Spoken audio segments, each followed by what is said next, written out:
Oh, I know. Hey there, Prairie Plant Girl here. Well, I'm sitting here this morning with my furry sidekick, working up the gumption to deal with a problem in my garden. So in a recent video, a viewer pointed out to me that I have a problem in my garden, or possible problem they thought I should look at. And so I did a little research, and they're right.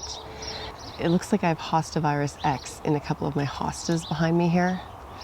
I showed them in a video when I was showing some of my new hostas and how some of my hostas I'd planted years ago are doing.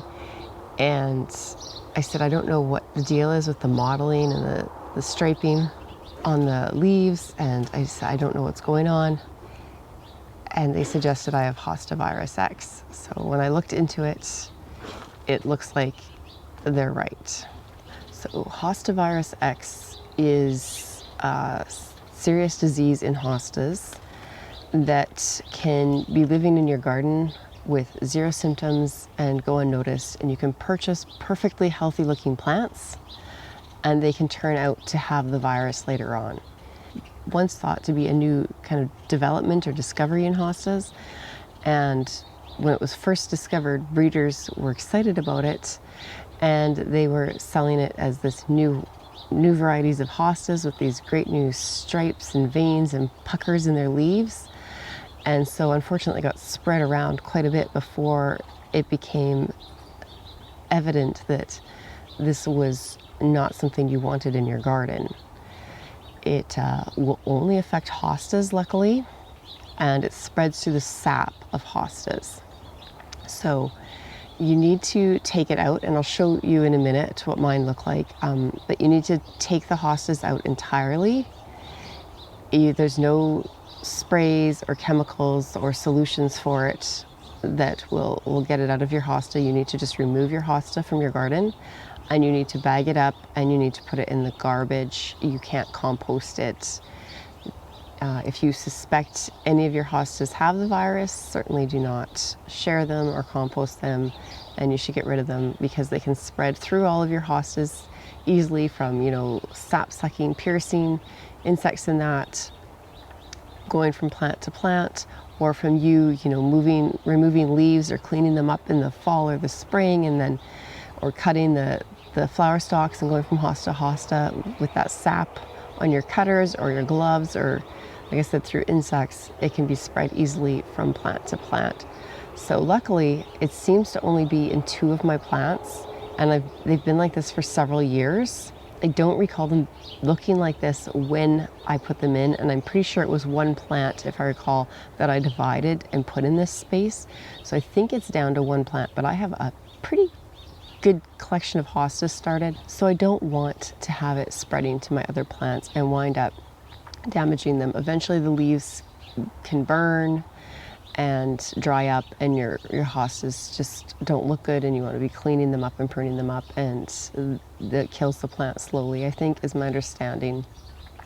There are test strips available for it, but from my looking online, at least here in Canada, I think it's just for growers and breeders to use those strips, so they can detect the virus before shipping plants out. I don't know how prevalent it is in the use of it in the industry, but there is a test for it, but I don't think it's a test for the home gardener. If you know of a source for test kits for the test strips for home gardeners, put it down in the comments down below, but from what I kind of looked around for, I don't think so, at least not available here in Canada. So we're going to go down to my hostas. I need to dig them out. I'm going to be just digging them up, trying to get as much root out as possible without getting them my other hostas right nearby. So I'm going to have to work around those, work around everything, and try and just get them out, bag them up. I have a bag here, an old potting soil bag, put them in there, get rid of them. And then I will be cleaning my tools and my gloves with a 10% bleach solution. That's what's recommended. And I will not be planting hostas in that space probably ever again, but I think the recommendation was something like 5 or 10 years. I can't remember offhand, but it was a substantial amount of time. But you can put other plants there, because, like I said, the virus only affects hostas. So let's go down and get this job done today. I hate knowing I have diseased plants in my garden. Here's the hosta, and here's the tools I'm working with. I have kind of a larger trowel, a small shovel, gloves, and like I said, I have an old potting soil bag that I'll bag both the hostas up in and get rid of them that way. And here's the hosta. It's displaying a lot of the typical signs and symptoms. I just had no idea what it was. Like I had said in that video before, some of the little markings kind of looked like the scrapey marks that you can get from slugs. And so when it first started happening, I had thought that's what it was. But as the years have gone by, it's only these 2 hostas, and it's getting more and more and more without actually getting like the holes and things in it like you would normally see. Like the leaves aren't getting eaten away. It's just these weird markings. So I was pretty sure it wasn't slugs, but I didn't know what it was. So I'll bring you in closer so you can have a really good look, and you can see the veining, the striping, the discoloration, the puckering, kind of wavy curliness on the leaves, that I can totally understand why breeders at first were really excited in a way, but at the same time, it just doesn't look right to me. I was like, it just doesn't seem like the kind of modeling, striping, veining that you would see in a new variety. And there were some leaves that were totally clear of it. So I don't know, but I just didn't know what it was.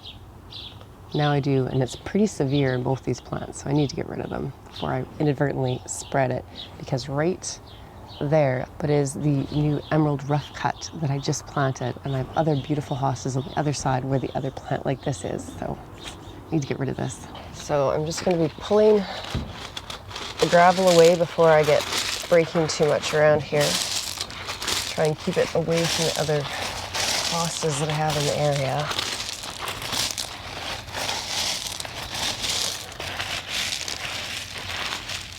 And I'm just going to be trying to dig them out, and I'm not going to do cutting like normally. For something like this, I'd probably come in and cut it back with my snips, just to make it easier to deal with, but I don't want, the less tools I have coming in contact with this, the better, I think. So we'll see. I may need a bigger shovel, but I thought I'd start with this little guy.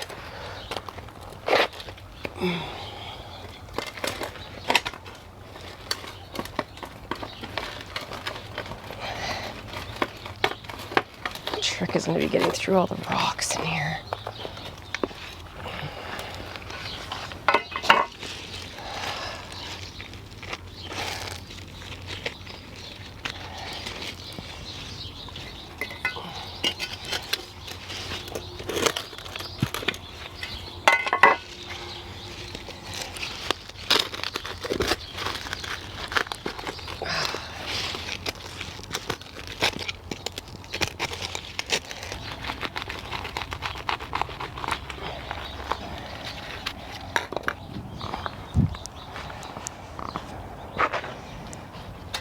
I had to move to a bigger shovel.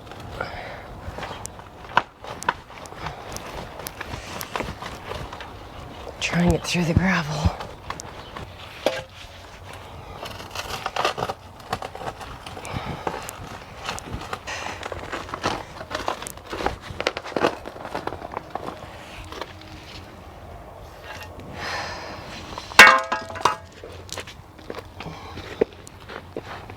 I did a lot of digging through the rocky soil, and so far, this is what I've gotten out.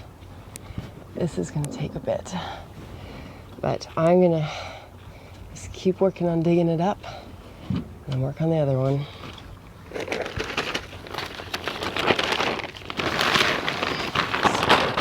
So, in the bag that went. Oh, here's another little chunk that's free. So I want to try and get all the roots and leaves and bits that come off. I'll probably have to watch this spot for the next few years and maybe clean up anything that comes back from any bits of roots that get left behind. gonna try and get in here. It looks like I've kind of freed up a few roots here. Try and tease them out if I can. So many rocks in here, it makes it so tricky to dig around in.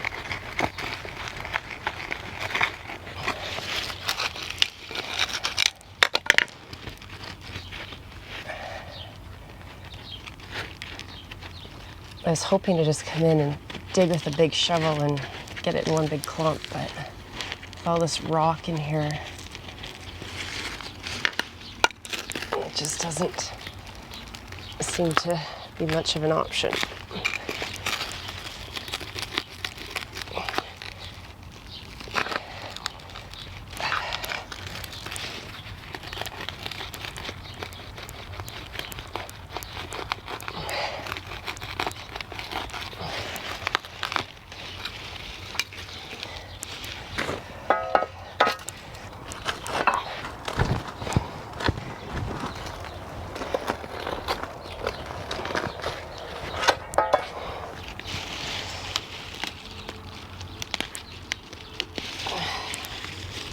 Some more, so you can really see the puckering and veining, but they're still flowering. Like it's deceiving. You just think you have some weird thing happening, and I can see how people like myself just leave this and don't realize what's going on.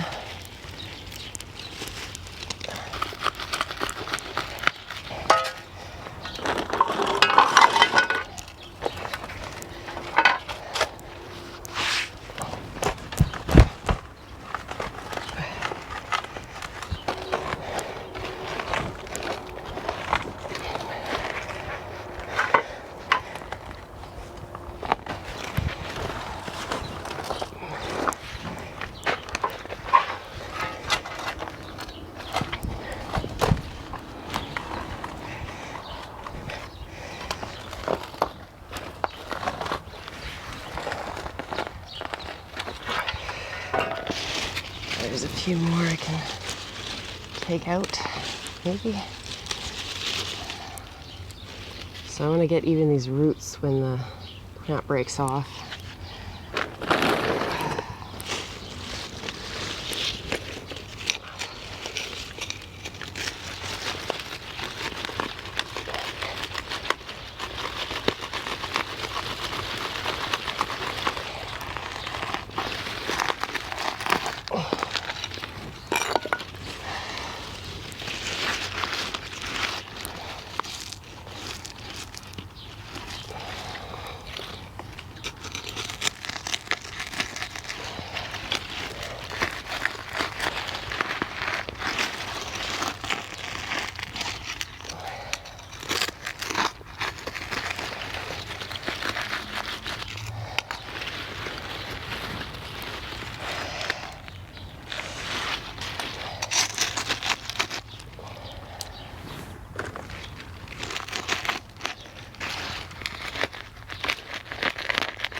Trying to make sure all the gravel and dirt and that I move is moving away from that other hosta that's right there, just to make sure I'm not getting it infected.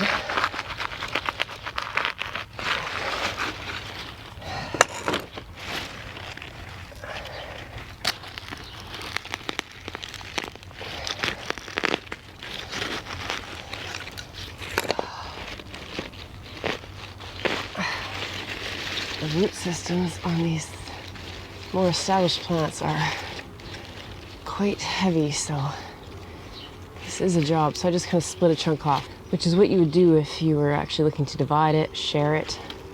Just just looking to see if there's anything noticeable about the roots, but not really. Like, but I'm not gonna clean off the dirt or anything. Put that whole chunk there, right in the bag. I need to keep pulling.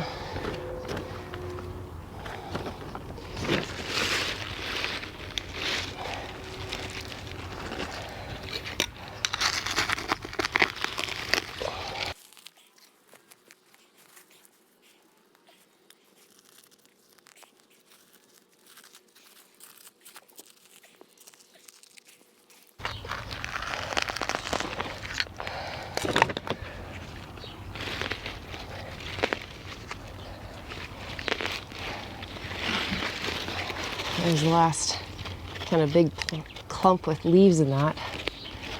There's still roots down there.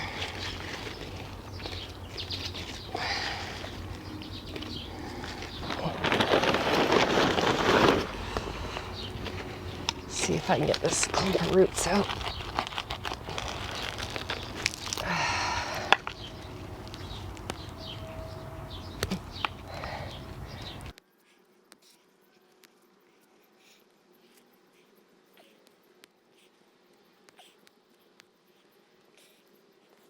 Okay, that was a bigger job than I actually thought it was going to be. And that one was in a space with fewer hostas, and it was just a small little hosta back there to work around. I don't know if it would have been better to start with the first one before my stuff was all running through a hosta. This next one is not going to be fun. I am going to leave the hole like this right now, and I'll come back and just put some topsoil or something in it, because I took a lot of soil in that with the root system, and then I'll cover it back over with the rock. And it's just gonna stay like this probably for a few years. I'm gonna just set some pots here or something while I decide what to do next, because no hostas now right in that spot, and hopefully the other hostas planted nearby don't wind up with the same problem. All right, let's go deal with the other one. So here's the other one. It's this one right here. There's a calendula kind of hanging over it, and right behind it and beside it are two beautiful hostas that I really don't want to lose. They've just gotten to such nice sizes now, so I'm really going to do my best to keep this contained and in my direction and away from those guys. Wish me luck.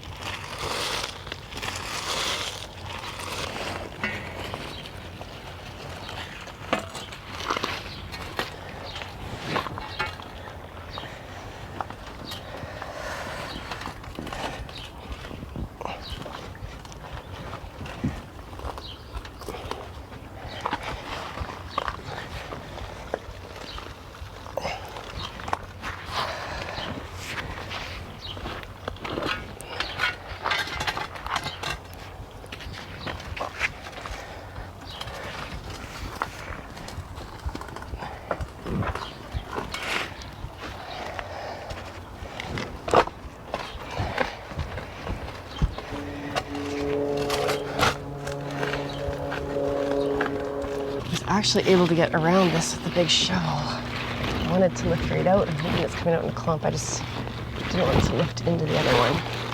Look at that. Oh, this one might have been easier than the other one.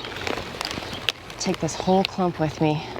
That got a lot of the root system, so hopefully I won't have to worry about this one coming back up. Where's that bag?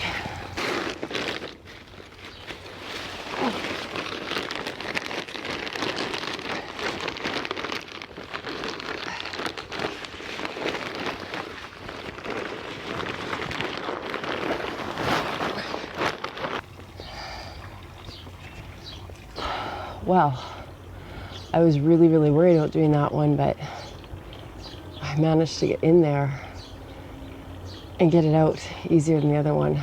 So that's good. I'm gonna get that bag out to the garbage right now while I'm wearing my gloves and things, and then we'll wrap this up. Okay, that was a big job, one I didn't want to do. Luckily the second one came out way easier than the other one. There was less gravel in that hole, so I was able to get the shovel in there down deep and actually get under the root system, which is what I'd hoped to do in the first place. So like I said, there's still big holes back there, and I think I have a bag of like triple mix or topsoil or something behind my greenhouse, and I'm just gonna fill the holes in with that and then put the rock back over. And I'm not going to plant anything there, certainly not hostas for probably ever. For hostas, I don't know, maybe in a few years I'll come in with something else because it doesn't affect anything else. But I want to keep a really good eye on that space and make sure that I don't have that hosta coming back up, because as I understand it, it'll be right through the whole root system. So if anything's coming back from that root system, it'll have the virus in it too, even if it's not evident right away. So I want to make sure that I don't continue to have that problem in my garden. I'm going to be keeping a vigilant eye on all the rest of my hostas, especially the ones that were right there that I just worked around with some diseased hostas. And just know that if I'm seeing burning leaves that don't seem to be caused by like overly dry weather or strong sunlight or anything like that, and if I see that puckering and that weird mottling and veining, then I'm going to be really much quicker to pull them out and get rid of them. They can go for many years in your garden without displaying any of the signs or symptoms of Hosta virus X, and that's why they can get sold by growers. And it's not that they're trying to sell you diseased plants and trying to get away with it, they just don't realize. So something to be aware of, something I wasn't aware of. Thank you to the viewer who pointed that out for me. And yeah, I don't think it's a reason to be alarmed at every little disfiguration with your hostas, but something to pay attention to. That's a job almost done. I need to make a 10% bleach solution. That's what's recommended by all the reputable horticultural sources that I referenced for this. And that's just 10%, so 1 part bleach to 10 parts water. I'm going to just put it in a bucket so I can just soak my trowel and shovels and gloves and everything in there, and I'll take a rag and wipe the handles off that are above the water, and I'll also wipe down my kneeling pad just to get that space, get all those tools cleaned up really well. I put the bag with the hosta bits right into the garbage. Garbage gets collected tomorrow. And hopefully that's the last time I have to deal with Hosta virus X. So thanks for coming along, doing a job that isn't a fun one in the garden, but necessary. And we'll see you in the next video. Bye.